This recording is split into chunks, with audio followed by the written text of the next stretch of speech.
Everyone, it's a review video today, and it is on Empire of Storms by Sarah J Maas, book 5 in the Throne of Glass series, and this comes in at nearly a staggering 700 pages, but I have to say this flowed a lot quicker than its predecessor Queen of Shadows, which, because it's so focused on sort of the political build-up of everything, did kind of start lulling in that middle section, whereas Empire of Storms, it kind of went from one calamity to another calamity to another calamity, and I kind of enjoyed it. Made it a very quick, easy read. First up, if you're thinking of reading the Throne of Glass series, I have reviewed the other books. I think I've reviewed them all. I've certainly reviewed most of them. So you can go and check out those videos if you fancy doing that. I started the series actually not liking the main character very much, and I only continued reading the series because of the secondary characters, Nehemiah, Dorian and Kale, because I was more interested in them. They were more three-dimensional, whereas my lead character, Selena, she just didn't ring true. I would say I still like the supporting characters more than I like Selena, or at this point, Aileen. There's just something about our lead that I don't know what it is, but I can't quite get my head around her as a character.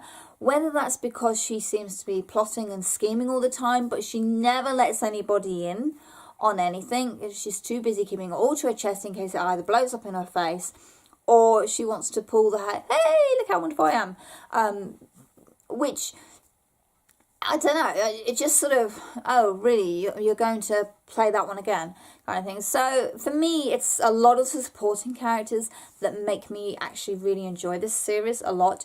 Manon, I think, is an excellent addition from Heir of Fire. I really, really like her. I know because she's from the witch side of things, and she's, she's basically not a nice person, but there's something about her that I feel she has full potential, and it would actually be nice to see her get that redemption story. But certainly it starts in Empire of Storms, so I'm really looking forward to seeing more of her in the next one, whenever that comes out. The other thing I would say about Throne of Glass is it is not for the sensitive types. If you do not like pretty graphic sex scenes in your books, don't bother reading Throne of Glass or A Court of Thorn and Roses series, because sex rears its head. It happens. Characters fall in love, and in Sarah J Maas's world, they get down and dirty with each other pretty often, actually. What I will say is, for me, in Empire of Storms, the sex scenes are not a problem. Yeah, one did run to about 5 pages, but hey-ho. But for me, they're more of an expression of love and control and almost temptation, particularly with Dorian. I don't want to say too much because of spoilers. I mean, I'm already giving spoilers away by telling you character names that are surviving to book 5, so, bear in mind, there may be some slips here. But for me, they add more to the characters. Yes, they don't drive the plot necessarily, but they're more character building moments.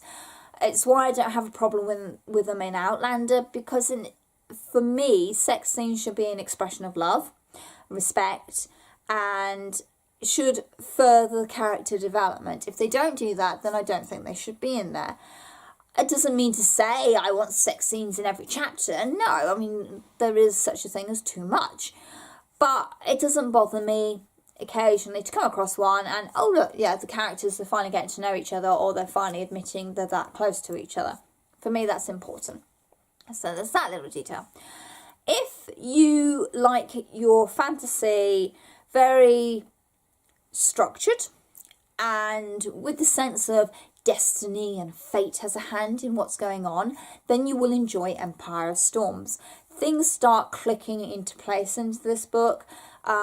Certainly a lot of Selena's past makes much more sense now, having read Empire of Storms. The whole chosen one aspect of things, and atoning for your ancestors' mistakes. It all comes up in this book.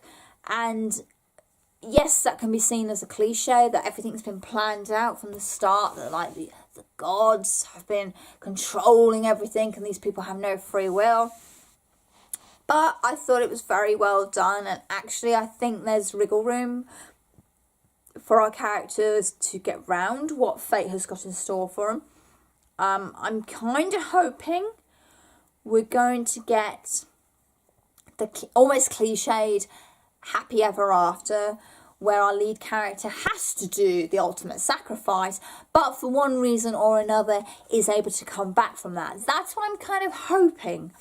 But I could quite happily see Sarah J. Maas going for the whole, nope, somebody has to sacrifice ultimately here, and going for it. I could see her quite happily writing that, which would pee a few people off, I think, because there's a lot of love for these characters out there. Certainly some of the ships that go on that I've seen are very passionate ones. I would have to say I'm not a big shipper. I don't do that whole thing. It's not important to me. But I would say my favourite characters in here, certainly Manon and Lysandra. I think she's pretty amazing now. She's really been fleshed out and given a full role, which is nice because I did like her quite early on, but I'm not quite sure why. Now I know why. So Empire of Storms, I would say if you struggled with Queen of Shadows, you will enjoy this one a lot more. This one has a much faster pace. There's a heck of a lot going on, and there's some answers to your big questions. They are being given to you. I would also say if you've enjoyed the Throne of Glass series so far, this is a very good continuation of the story. I don't know how many more books are in this series. I'm possibly going to go with one, maybe two, I don't know. Obviously, we've got Heir of Dawn, which is, I'm going to say, book 5.1. This follows Chaol as he goes to the South Continent, following on from events in Queen of Shadows. And this runs parallel to Empire of Storms. That's why I'm calling it 5.1. People weren't expecting this. And when it was mentioned it was coming out September, a lot of people were like, oh, you know, I wanted the next one, Throne of Glass series. But I quite like this character, so I'm looking forward to reading this. And I'm also aware that things don't always revolve around our main character, that other aspects carry on. So I'm one of those people that when the action moves away from Sam and Frodo in Lord of the Rings and goes to Aragorn or Merry and Pippin, I'm very happy for that. I'm quite content to follow other characters. So I will be reading Tower of Dawn next. Hopefully by the time I finish that, the 6th book in the series might have come out, but I don't know. So Empire of Storms, I really enjoyed it. And like I say, I started off as not a great fan of this series. I'm glad I've stuck with it, and I will be certainly seeing it through to the end now, because I kind of want to see if some of my theories are going to play out the way I think they're going to play out. I will warn you though, it does end at a pretty dire point, and so fans who've read this book ages ago and have been waiting for the next one, I can see why they were so disappointed they weren't going to get it this September, that it was going to be like a novella, as it were. Although I won't call Tower of Dawn a novella by any stretch of the imagination. But I can understand why people were so frustrated the next book's not coming out, because it does end on one heck of a punch.